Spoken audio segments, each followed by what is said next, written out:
Good morning. It is Monday, October 10th, 2022. How's everyone out there this morning? Now, you would think normally I'd be on here excited after a nice Jet victory where you sweat it out for a little bit, but as the fourth quarter passed, you came on and just sat comfortably. And it was such a beautiful, beautiful, beautiful win. 40 to 17 over the hated Miami Dolphins, where the defense, I mean, granted, okay, there was no Tua, and Teddy Bridgewater got knocked out of the game early, and the Jet defense, Sauce Gardner had a big game yesterday rather, and then Brees freaking Hall, oh my goodness, 197 all-purpose yards yesterday, 97 on the ground, 100, receiving yards, including that big 80-yard 79-yard play where he dragged the defenders all the way to the 1 yard line, which was crazy. And yeah, it was a decent day, and Zach Wilson did his job. But my joyous Sunday in the Jets winning was totally thwarted by the New York Metropolitans. And for those fans out there that want to take pride in a 101 win season, today's just not the day. It's not. It's not the day to think about how wonderful, about all the great dramatics of all we went through this season with great comeback wins, and how we had one, Jeff McNeil winning the batting title, Pete Alonso leading the National League in RBIs, and all the and how we had a 1-2 punch with a couple of Cy Young Award winners and all this other joint, you know. In a matter of 8 days, give or take, the Mets went from looking to seal the division to not playing baseball.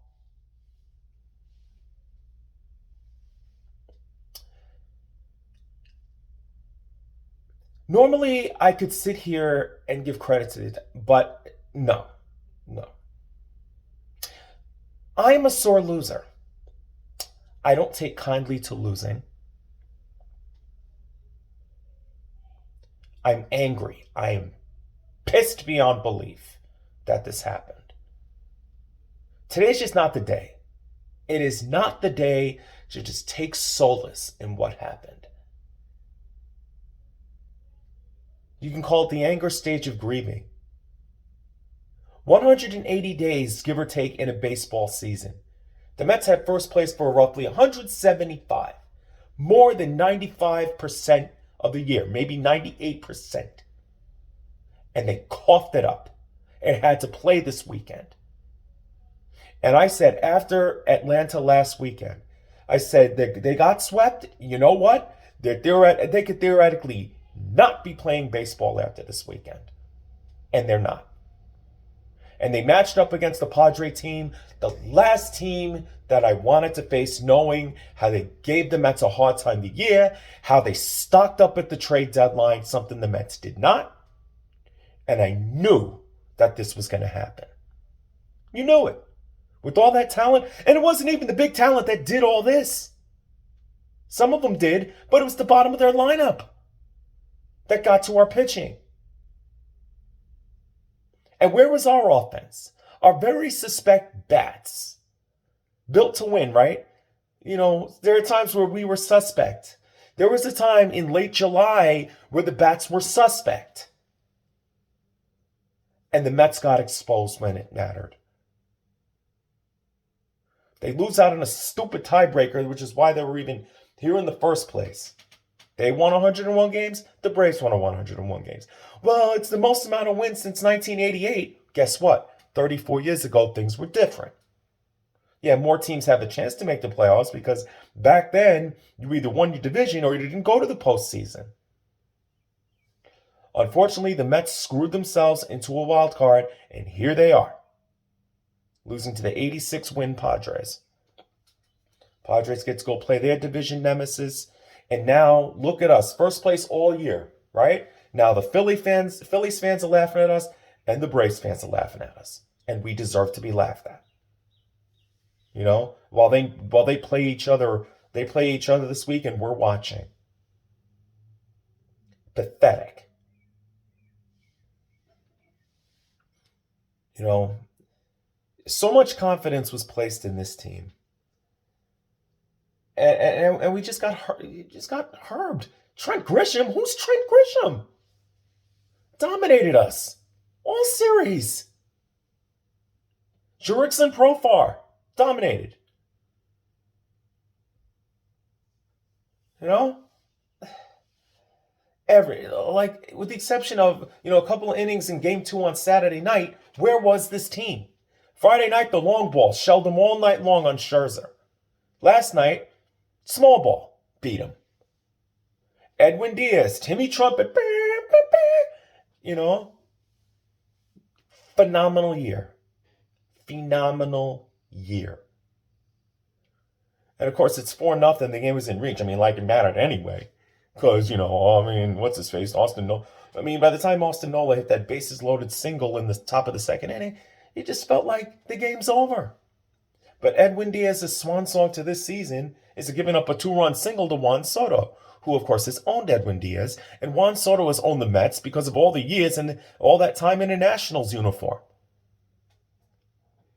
Until the Nationals, who albeit had a crummy season, traded him away. Again, the Padres stocked up with that talent. And that's what I was afraid of. Had the Mets just taken care of business, we'd be getting ready for Philadelphia tomorrow night. But no, we're not playing baseball until April. And I am livid, like many Met fans out there. Oh, but they did all this wonderful things. No, not today. Not today.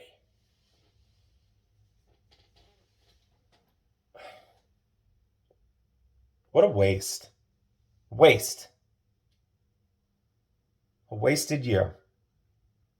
All that fun.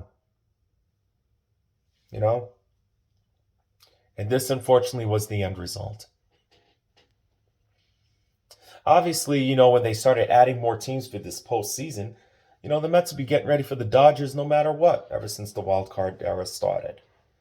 But baseball thinks it's more worth marketing, so they added a fifth team, and now this year they added a sixth team. So, and at least in this time, they made it a best out of 3 instead of that game 163 where you play one game, and if you lose, you're out. Man, losing 10-9 in a series to Atlanta, finishing with the same darn record, and having to play this wild card series. This was a collapse. This was a collapse. 1988, 2007, 2008, the 2015 World Series. You can add 2022.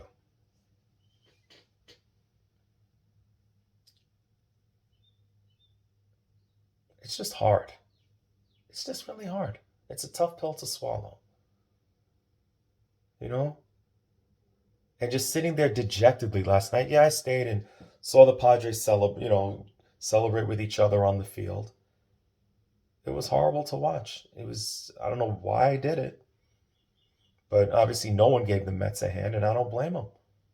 Players were getting booed off the field for every out, every strikeout, you name it. But just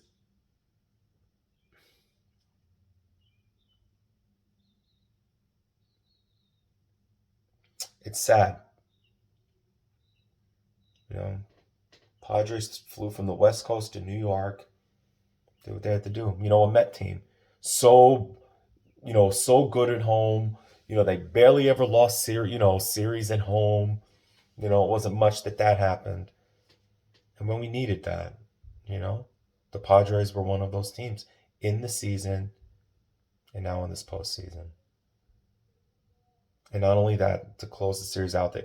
And to make it worse, when we needed the Mets to step up the most, okay, they got 1 hit. 2 base runners, a 1 hit and 1 walk. That's it. I mean, Joe Musgrove and his greasy ears shut the Mets down, you know? And it just looked like they had no heart out there. They didn't leave anything on the field. They lost 6-0, you know? And looked sad in the process. They deserved to go home. Deserved it. And I don't know what else to say. I really don't. I'm just, I'm angry.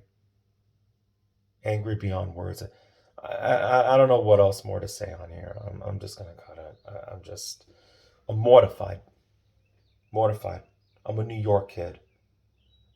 Like everyone else, I expect to win. Unfortunately, with the teams that I root for, I think I should just expect this. I mean, when the hope is high, and then it just comes to a crash landing in some awful, awful, awful way. You know, that's what it is. That's just what it is. But now that the Mets are pathetically over, I can focus on football. I can focus on hockey, which starts tomorrow night. You know, I can just focus on that, and I hopefully, with my wife being a Phillies fan, and they'll be watching their baseball and deal with shredded baseball until April. God. So, message to the New York Mets. Thanks. Thanks for wonderful memories, but thank you for crapping out the way you did. And unfortunately, it's going to be remembered for crapping out the way you did.